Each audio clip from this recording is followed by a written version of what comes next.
1 ปีที่ผ่านมามุกได้มีส่วนร่วมและเป็นกระบอกเสียงให้กับกลุ่มผู้ติดเชื้อ HIV ของพวกเฮาเนาะบ่ว่าจะเป็นเวียกงานโฆษณาลงในสถานที่ต่างๆบ่ว่าจะเป็นโรงเรียนโรงงานและบ่อนที่มีปัญหาเรื่องการจำแนกรังเกียจเนาะเฮาก็ได้ลงไปโฆษณาเพื่อเผยแพร่เรื่อง HIV AIDS และสิ่งหนึ่งเนาะที่ว่ามุกประทับใจที่สุดในเวียกงานนี้ก็คือว่าทางเฮาเนาะได้มีการลงไปเยี่ยมยามสมาชิกกลุ่มผู้ติดเชื้อที่ว่าอยู่บ้านเนาะในการลงไปนี้เนาะพวกเฮาก็ได้นำเอาทีมงานของพวกเฮาเนาะลงไปให้กำลังใจและผู้ที่ว่ามีเงินไขเนาะมาหับยาเองบ่ได้อยู่ในห้องหมอเนาะพวกเฮาก็ได้นำเอายาลงไปส่งให้เพิ่นอยู่กับทีเลยอันนี้ก็เป็นอันนึงที่สำคัญและสุดท้ายเนาะมุกอยากฝากให้กับทุกคนนี่ให้กำลังใจเขาเจ้าและเห็นเขาเจ้าเป็นคนปกติทั่วไปคือกับพวกเฮาเนาะซ้ำนี้ก็เพียงพอแล้วขอขอบใจในระยะ1 ปีผ่านมาข้าพเจ้ารู้สึกเป็นเกียรติที่สุดที่ได้ขับเคลื่อนการพัฒนา2โครงการคือโครงการส่งเสริมการดำรงชีวิตแบบยืนยงโดยผ่านการอนุรักษ์และจัดการสิ่งเศษเหลือและโครงการ CLM มาลาเรียโดยเน้นใส่การนำพาโดยชุมชนเป็นเจ้าการในการติดตามตลอดการเดินทางนี้ข้าพเจ้ารู้สึกปิติยินดีและรู้สึกประทับใจที่สุดที่ได้เป็นส่วนหนึ่งของชุมชนได้เห็นถึงหลายๆวัฒนธรรมหลายๆความแตกต่างของชุมชนและที่สำคัญแม่นได้เห็นความเข้มแข็งของพวกเขาจากความเงียบสู่ความกล้าแสดงออกจากมือทำอิฐที่แม้แต่จะบ่กล้าจะแนะนำตัวแต่ในมือนี้พวกเขากล้าที่จะเป็นกระบอกเสียงที่สำคัญให้แก่ตนเองและชุมชนจากพื้นที่ที่มีแต่ขี้เหงื่อ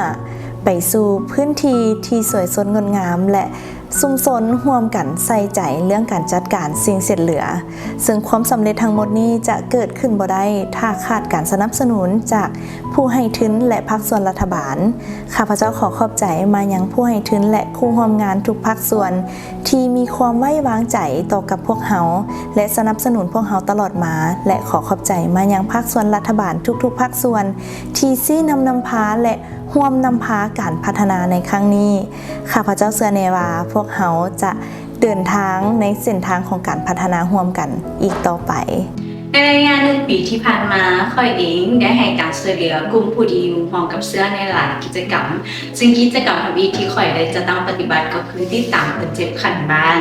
ซึ่งได้ให้การช่วยเหลือคนเจ็บไปกว่า170 กว่าคนซึ่งเป็นคนเจ็บอนาถาจำนวน122 คนและคนเจ็บที่ขาดการติดตามหรือว่าขาดยา46 คนซึ่งเป็นการนำเอาเขาเจ้าเพื่อกลับคืนเข้ามากินยาหรือว่าเข้าสู่กระบวนการปิดปัวเพื่อลดพ้นความเสี่ยงในการป่วยเป็นพยาธิเอดส์หรือเสียชีวิตและอีกกิจกรรมที่ข้าพเจ้าได้รับผิดชอบก็คือการส่งเสริมการมีเพศเงินทางให้กับวัยหนุ่มซึ่งพวกเราได้ส่งวัยหนุ่มจำนวน6 คนในการลงไปฝึกวิชาชีพอยู่ที่